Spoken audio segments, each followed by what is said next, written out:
ہے تو پورے خاندان کو برباد کر دیتی ہے، مگر ساری لڑکیاں غلط نہیں ہے۔ میری بہن تاریخی وقت تمہارے سامنے رکھ رہا ہوں، کئی مرتبہ میں یہ تقریر یہ واقعہ بیان کر چکا ہوں، مگر یہاں پر آ رہا ہے موقع محل ٹھیک ہو رہا ہے، سمجھتا ہوں یہ رکھ دیا جائے۔ آج یہ جو بچیاں اپنے دوپٹوں کو اتار کر کے اپنے آپ کو بڑا اچھا سمجھتی ہیں، یہ سمجھتی ہیں ماڈرن زمانے میں آ گئے، فیشنیلے کپڑے پہن کر کے اپنے آپ کو یہ سمجھتی ہے ہم اونچے کلچر میں آ گئے، اچھے ماحول میں آ گئے۔ تو ان کی دادی سیدہ فاطمہ سے زیادہ اچھی نہیں ہو سکتی، تو ہم سب کی دادی سیدہ فاطمہ سے زیادہ تیرا اچھا کلچر نہیں ہو سکتا۔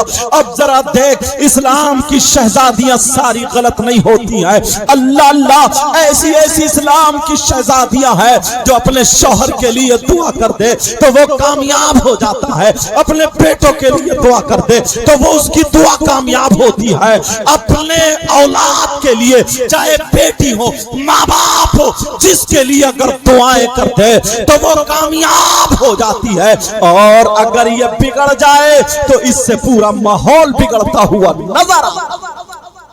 جی بے شک، نعرہ تکبیر، اب ذرا سنو، میرے نبی کی بیٹی ہے، اسلام کی دوسری جنگ ہے جس جنگ کا نام جنگ احد ہے۔ اللہ، یہ وہ جنگ ہے جس میں 70 صحابہ شہید ہوتے، حفاظ قرآن شہید ہوتے ہیں،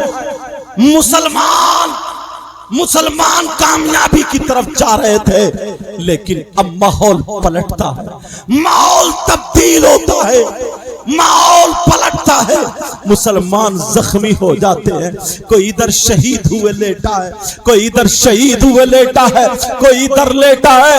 ارے میرے نبی بھی اس جنگ میں شریک ہے، تم جانتے ہو وہ آقا جن کے لیے کائنات بنائی گئی تھی آج وہ بھی جنگ میں شریک ہے۔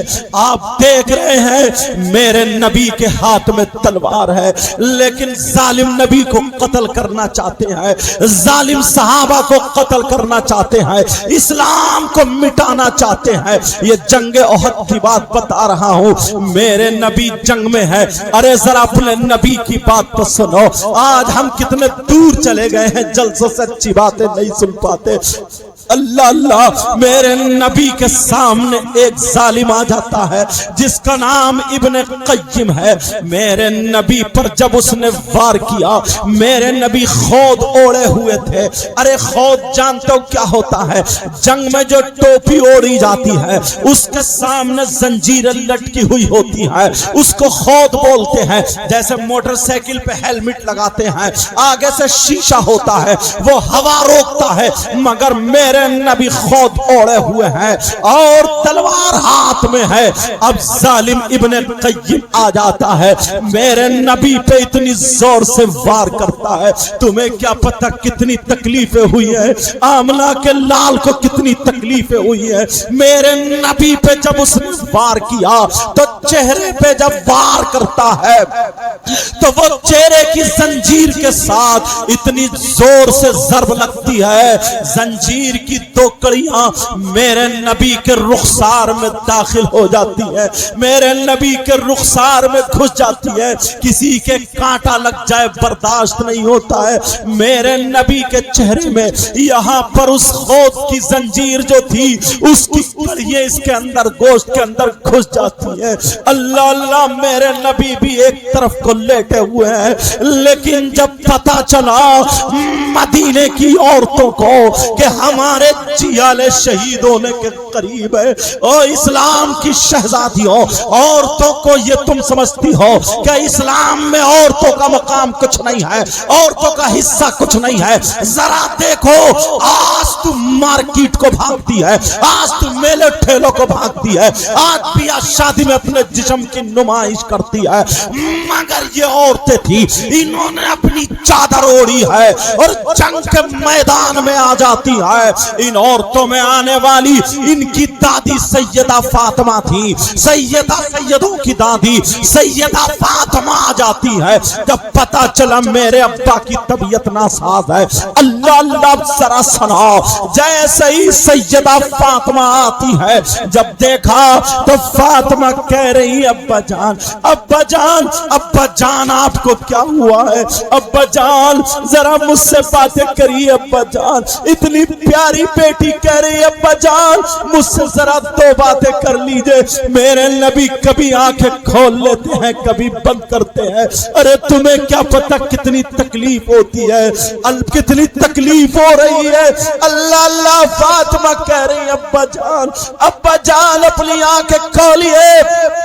اتنے میں حضرت ابو عبیدہ بن جراح آ جاتے ہیں۔ سیدہ فاطمہ ایک طرف ہے کیونکہ وہ اہل بیت کی شہزادی ہے، اللہ اللہ ان کے پردے کا یہ عالم تھا کہ ان کے گھر میں حضرت جبریل بھی آنے کے لیے اجازت چاہتے تھے، حضرت جبریل بھی اجازت مانگتے تھے۔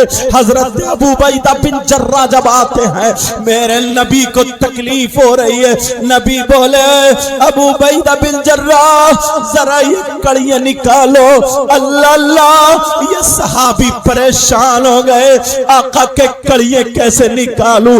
حضرت ابو عبیدہ بن جراح نے اپنے ہاتھ سے وہ زنجیر پکڑی اور خود پہ ہاتھ رکھا اور جیسے ہی وہ کڑیاں کھینچنا شروع کی ہے، میرے آقا کے چہرے پہ تکلیف کے اثرات ہونے لگے۔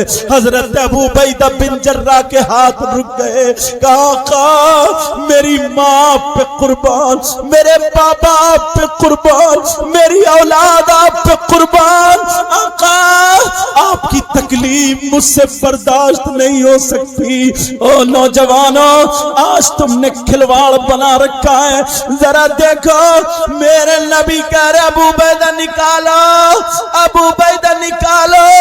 اللہ حضرت ابو عبیدہ نے پھر کوشش کی، دوبارہ پھر انہوں نے زنجیر کو پکڑا اور پکڑنے کے بعد ہاتھ لگا کر کے جب کھینچا، طاقت لگائی تو میرے نبی کے چہرے پہ تکلیف کے اثرات دیکھ کر کے حضرت ابو عبیدہ کے پھر ہاتھ رک جاتے ہیں کہ آقا سب کچھ برداشت کر سکتا ہوں، آپ کو تکلیف ہو یہ برداشت نہیں کر سکتا۔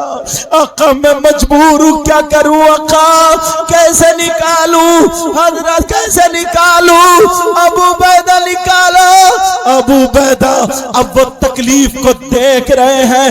دو روایتیں ہیں، ایک روایت تو یہ ہے کہ آپ نے اپنی آنکھوں سے پٹی باندھی تاکہ میں نبی کا چہرہ نہ دیکھ پاؤں، کہیں ایسا نہ ہو میرے ہاتھ رک جائے کیونکہ وہ اندر ہے تو اور زیادہ تکلیف ہو رہی ہے۔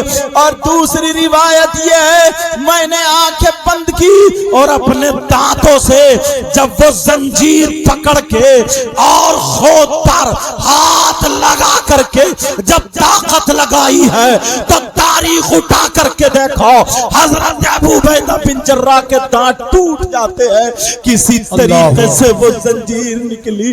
اللہ اللہ جیسے ہی زنجیر نکلی خون کا فوارہ آیا، حضرت ابو عبیدہ بن جراح ہٹ گئے، سیدہ فاطمہ آ گئی اور اپنا دوپٹہ لے کر کے اپنا آنچل لے کر کے بابا کے زخم پہ رکھ دیا۔ ابا جان، آقا مجھ سے باتیں کرو۔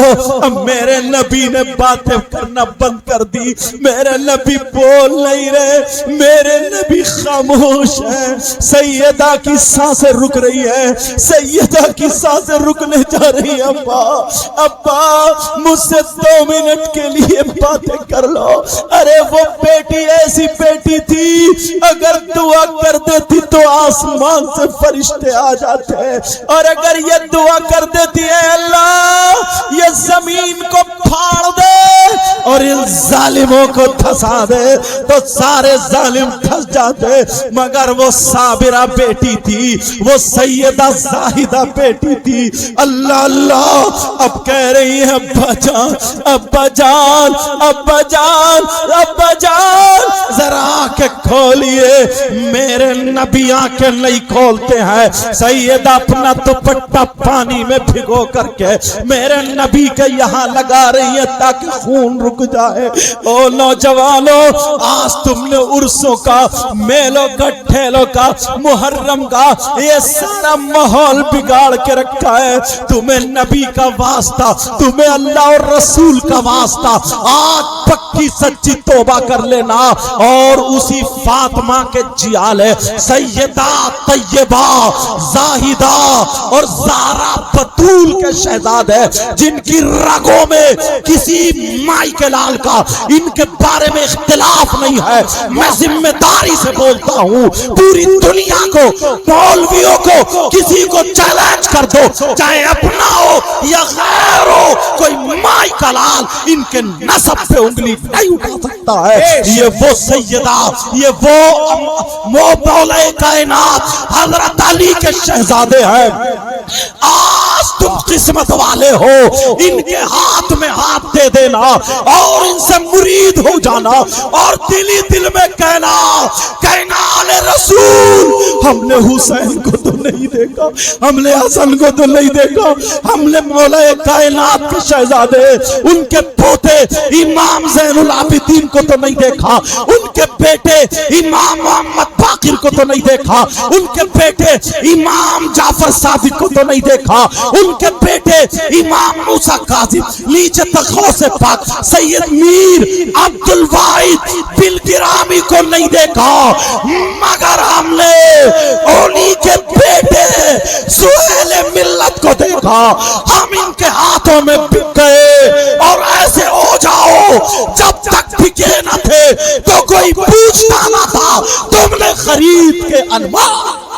وہ نعرہ تکبیر نعرہ رسالت مسلک اعلی حضرت آمد سیدی سرکار سہیل ملت. سبحان اللہ. تمہیں کیا پتا ہے جس گھرانے کے لیے تاج الشریعہ کھڑے ہوتے ارے تاج الشریعہ کیا سرکار مفتی اعظم کے اعلی حضرت سمجھے ملائی صدقہ. معلوم نہیں ایک شعر سے تمہیں پتا چل جائے گا جو ان کے دادا کے بارے میں کہا تجھ سے سگ تجھ سے در کیا بولو تجھ سے در سے سگ اور سگ سے ہے مجھ کو نسبت. یہ تو اولاد ہے یہ تو بیٹے ہیں. یہ تو سگ کے معنی فارسی میں کتے کے آتے ہیں. مشہور بات ہے تم نے سنی ہوگی غوث پاک کی خانقاہ لنگر خانہ چلتا تھا وہاں پہ کتا رہتا تھا. اعلیٰ حضرت یہ آج کا جو مولانا نا جو دو الٹی سیدھی کتابیں پڑھ لیتا متن کو حاشیہ کو متن سمجھتا ہے اور خرافات بکواسی کرتا ہے یہ وہ مولانا نہیں تھا یہ اعلیٰ حضرت جی ماشاءاللہ. وہ کہتے ہیں تجھ سے در نسبت دیکھو در کوئی اولاد نہیں خون نہیں ہے مولا کائنات کا. کیا بات فاطمہ کا اس میں دودھ نہیں علی کا خون نہیں نسبت تجھ سے در سے سگ اور سگ سے ہے مجھ کو نسبت. اللہ میری گردن میں بھی ہے دور کا ڈورا تیرا. تو کمیٹی والوں نے قاری صاحب نے مولانا جلی صاحب آل رسول کو لا کے بٹھا دیا ماشاءاللہ. نبی کے شہزادے کو لا کر کے بٹھا دیا ہے کہ اب ہم درود بھی ان پہ پڑھیں گے اور جوتے چپل بھی نہیں کے اٹھا کے سر پہ رکھیں گے. ماشاءاللہ ماشاءاللہ. واہ ہم اب ناکارہ نہیں ہم لاوارث نہیں کسی کا کوئی نہیں ہوگا. ہمارا سلسلہ ان بزرگوں سے جڑا ہے. جب ہم ایک سہیل ملت کی کڑی پکڑیں گے تو یہ نو مولا کائنات حضرت علی فاطمہ تک جائے گی اور فاطمہ بابا کی چوکھٹ پہ کھڑے ہو کر کے اپنی اولاد کے بارے میں. واہ سبحان اللہ سبحان اللہ. اب ہم ایسے ویسے نہیں. ماشاءاللہ. سمجھ میں آ رہی ہے بات؟ ذہن میں رکھنا جانا نہیں کوئی موقع ہے تھوڑی دیر میری تقریر اور سنو. سوچ رہے ہوگے کہ ختم کر دوں مگر اتنی جلدی ابھی ختم. اور آج نا حضرت کی بھی تھوڑی نہیں، ان کا تو ایک ایک جملہ بھی بھاری ہوگا. حضرت کی بھی آج تقریر ہوگی. جتنا چاہیں گے حضرت اتنا آج فیض بانٹیں گے. اور یار جب وہ ایک کتا غوث پاک کے ان کے دادا ابا و اجداد وہاں پر رہ کر کے کامیاب ہو گیا، تو یہ قاری ابو الحسن صاحب کبھی تو یار ان پہ پیار. ابھی نا حضرت اپنے ڈرائیور سے یار اتنے، میں چہرے کو دیکھ رہا قسم سے ماشاءاللہ. یہی چیز ہوتی ہے، مطلب اتنے پیار سے باتیں کر رہے ہیں، اتنے پیار. کیا نام ہے؟ ارشد نام. اتنے پیار سے مطلب اتنی پیاری بات، اتنی دلجوئی کی بات، اتنی اچھی بات بتا رہے تھے.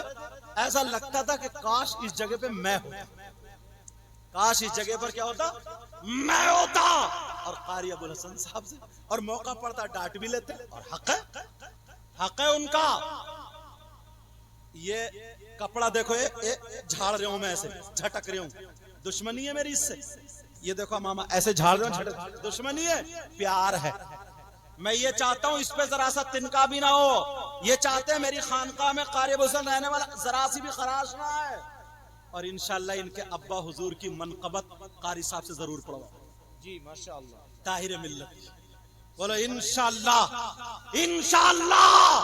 اور وہ بھی آ گئے شاعر اسلام مدح خیر الانام راشد رضا مرکزی. جی ہاں جی. ہاں ان کا بھی سنیں گے. سمجھ میں آ رہی بات؟ بس کیونکہ 2 بجنے والے ہیں اور حضرت کی تقریر ہونی ہے.